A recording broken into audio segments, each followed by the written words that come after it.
Hello, আমি doctor Roni Mallick. আজ আমরা খুবই সহজ কিন্তু গুরুত্বপূর্ণ একটা বিষয় সম্পর্কে জানবো। সেটা হলো আমরা এই ওষুধের পাতা থেকে কিভাবে বুঝবো যে এটার মেয়াদ উত্তীর্ণের তারিখ কখন, বা আমরা এটা কতদিন পর্যন্ত খেতে পারবো।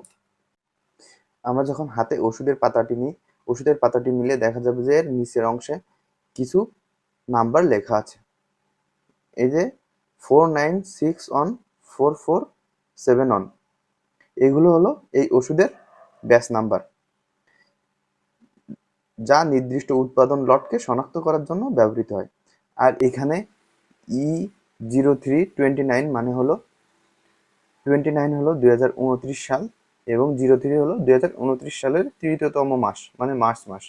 অর্থাৎ এই ওষুধের মেয়াদ উত্তীর্ণের তারিখ হলো 2029 সালের মার্চ মাসের শেষ দিন অবধি।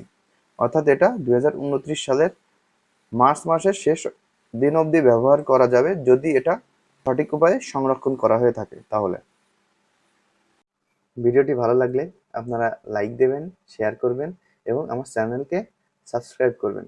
ধন্যবাদ আপনাদের সবাইকে।